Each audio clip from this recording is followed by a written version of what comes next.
Hello વિદ્યાર્થી મિત્રો, Gujarat engineering એકેડમીમાં તમારું સ્વાગત કરી છે.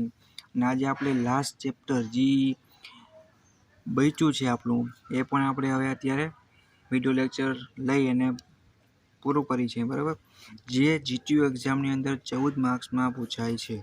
બરાબર, તો આમાં બેઝિક એવી આઈએમપી વ્યાખ્યા છે જે મેટ એક્ઝામમાં જીટીયુમાં હશે અને એક્ઝામ્પલ મેથેમેટિક્સ ઓછું ફાવે છે એના માટે બેસ્ટ વિડીયો બનવા જઈ રહ્યો છે.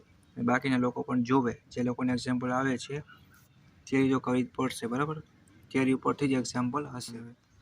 તો વાત કરીએ સાદું યંત્રો એટલે કે સિમ્પલ મશીન. કે સાદું યંત્રો એક એવી કરામત ડિવાઇસ છે કે જેમાં કોઈ એક જ જગ્યાએ બળ લગાડતા બીજી જગ્યાએ જરૂરી કાર્ય થાય. આપણે એક જગ્યાએ બળ લગાડીએ એટલે બીજી જગ્યાએ જ્યાં જરૂર હોય ત્યાં ઓટોમેટિક વર્ક આપણું થઈ જાય. બરાબર, ગરડી છે, જો તમે અનુભવ કર્યો છે, સાયકલ છે, વેચ, લીવર, ત્રાસુ, પ્લેન. બરાબર, આ બધે તમે લખી શકો આની અંદર.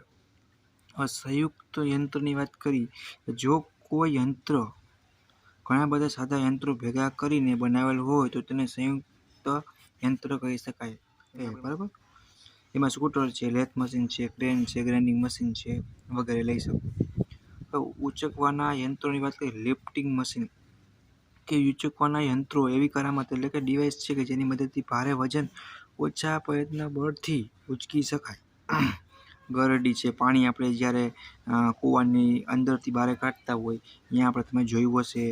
બરાબર, ક્રેન છે, સાદો સ્ક્રૂ જેક છે, લિફ્ટ વગેરે. બરાબર, હવે ટેકનિકલ ટર્મ છે એ કનેક્ટેડ છે વિથ સિમ્પલ મશીન.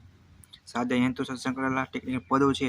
જો આની પર વ્યાખ્યા ઘણી પૂછાતી હોય. બરાબર, કે યાંત્રિક ફાયદો છે મશીન એડવાન્ટેજ એમ એ. બરાબર, યંત્ર દ્વારા ઉચકાયેલ વજન એટલે કે લોડ એને આપણે ડબલ્યુ વડે દર્શાવી શકીએ શોર્ટમાં.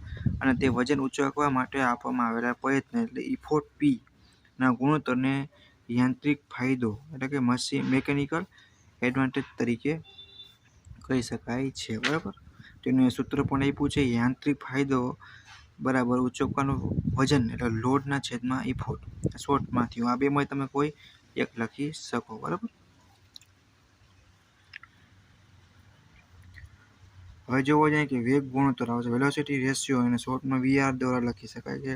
એ પ્રયત્ન બળે કાપેલા અંતર અને તે જ સમયમાં વજને કાપેલા અંતરના ગુણોત્તરને વેગ ગુણોત્તર કહી શકાય છે. બરાબર, આ એનું ગુજરાતીની અંદર સૂત્ર છે, એ શોર્ટમાં ઇંગ્લિશમાં છે.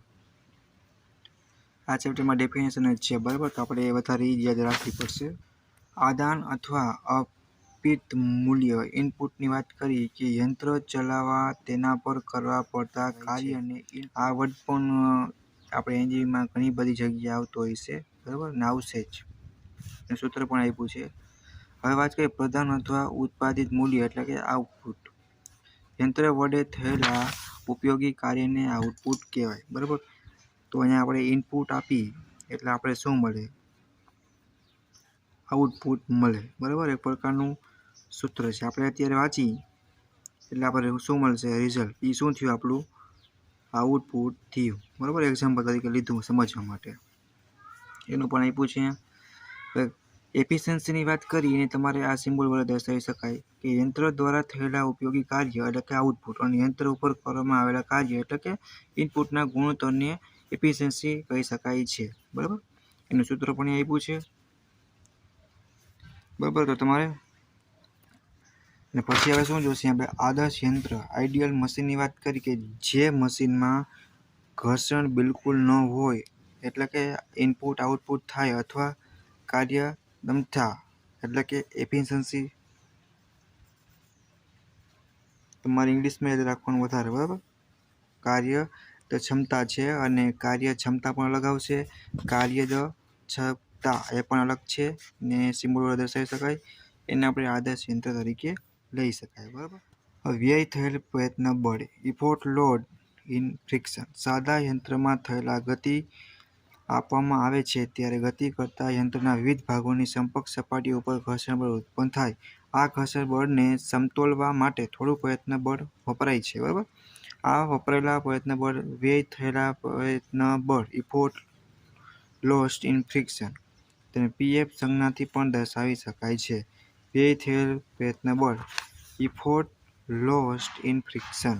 બરાબર, 8મા નંબરનું છે કે ફ્રિક્શન લોડ, ઘર્ષણ ભાર. જ્યારે યંત્ર ગતિમાં હોય ત્યારે તેના વિવિધ ગતિમાન ભાગોની સંપર્ક સપાટીઓ વચ્ચે ઉત્પન્ન થતા કુલ ટોટલ બરાબર ઘર્ષણ બળને ઘર્ષણ ભાર કહેવાય છે. બરાબર.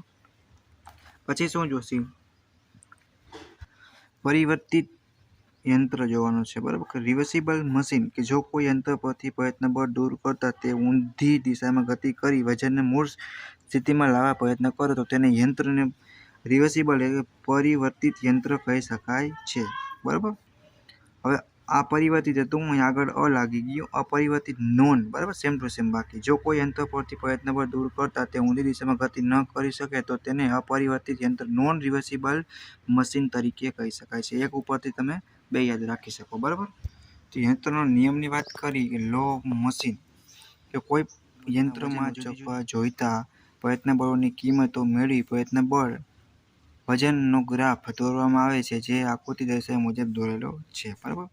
તો જ્યારે તમને આ પૂછાય ત્યારે તમારે આકૃતિ વ્યવસ્થિત સમજી પ્રોપર નામ ડાયમેન્શન નામ બધું આપી અને કરી નાખવાનું. બરાબર. આ ગ્રાફ રેખા AB વાય અક્ષને ઉગમ બિંદુ O થી C જેટલા અંતરે છેદે છે. બરાબર. સાદી ગરડી અને ગરડીની પદ્ધતિઓ, simple pulley and system of pulley. બરાબર. કે સાદી ગરડીની વાત કરીએ આપણે અત્યારે. સાદી ગરડી ધાતુ અથવા લાકડાની બનેલી હોય છે જેના પર પરિઘની આજુબાજુ ખાંચો પાડેલો હોય છે જેમાં દોરડું કે સાંકળ રાખી શકીએ. રોજબરોજના વ્યવહારમાં વજન ઉંચકવા માટે સાદી ગરડી વપરાય છે. સાદી ગરડીના ઉપયોગથી કોઈ યાંત્રિક ફાયદો થતો નથી પરંતુ પ્રયત્ન બળને યોગ્ય નિર્ધારિત દિશામાં ફેરવી શકાય છે. કૂવામાંથી પાણીની બાલટી ખેંચવા સાદી ગરડી વપરાય છે. Best example. બરાબર. એની ફિગર પર તમને આપી છે. અહીંયા શું કીધું છે કે ગરબડની પદ્ધતિની વાત કરી કેટલા પ્રકારની છે. પ્રથમ પુલી પદ્ધતિ, બીજી પુલી પદ્ધતિ, ત્રીજી પુલી પદ્ધતિ, ફર્સ્ટ, સેકન્ડ અને થર્ડ. બરાબર. આપી છે. જ્યારે પણ જીટીયુ એક્ઝામમાં પૂછાય ત્યારે તમારે તનતન ડ્રો કરવાની થાય. બરાબર. હવે જોવાના 6.4 જુદા જુદા સાદા યંત્રો અને તેમનો વેગ ગુણોત્તર. Different simple machine and there velocity ratio. સાદું ચક્ર અને ધરી, સિમ્પલ વ્હીલ એન્ડ એક્સિલ. બરાબર. તેનું સૂત્ર અહીંયા આપ્યું છે અને એની ફિગર પણ આપેલી છે. રેડી. બીજા નંબર સાદું ચક્ર અને ભિન્ન ધરી એટલે કે ડિફરન્ટિયલ એક્સેલ અને સિમ્પલ વ્હીલ છે. બરાબર. એની પર ફિગર તમને આપી છે. એના પર તમારે સૂત્ર યાદ રાખી લેવાનું. આના પર એક્ઝામ્પલ ને એવું બધું ઘણું બધું પૂછાઈ શકે. બરાબર. વેસ્ટનો ભિન્ન પુલી બ્લોક એટલે કે વેસ્ટોન ડિફરન્ટિયલ આપ્યું છે અને એનું સૂત્ર પણ આપ્યું છે અને એની ફિગર પણ આપી છે. પછી વર્મ અને વર્મ વ્હીલની વાત કરી તો તમારે આકૃતિ છે એને પહેલાં વ્યવસ્થિત સમજી લેવાનું. બરાબર. અને પછી એના ઉપરથી તમારે શું કરશો કે આ સૂત્રો યાદ રાખવાની ટ્રાય કરશો. બરાબર.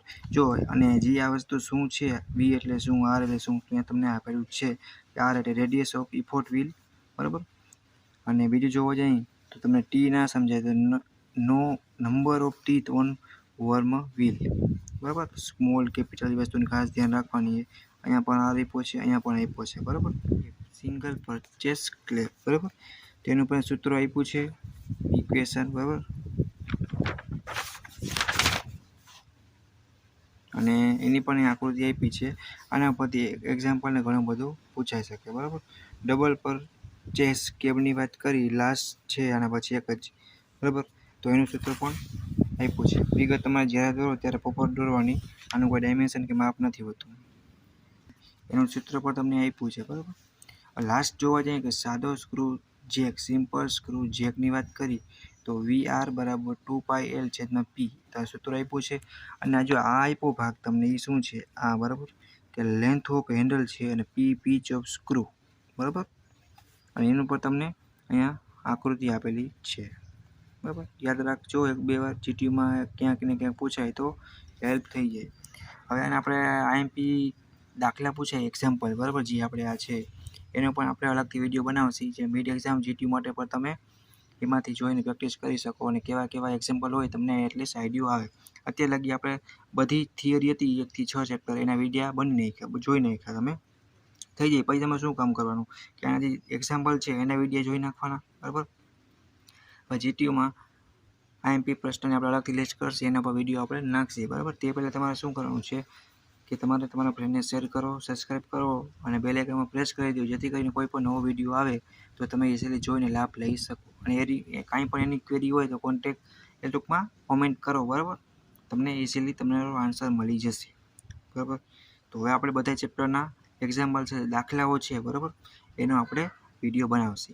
તો આ ચેપ્ટરની થિયરી જોઈ એના આપણે સ્વાધ્યાય જોઈ લઈએ કે એના કેવા કેવા પ્રશ્ન પૂછાઈ શકે.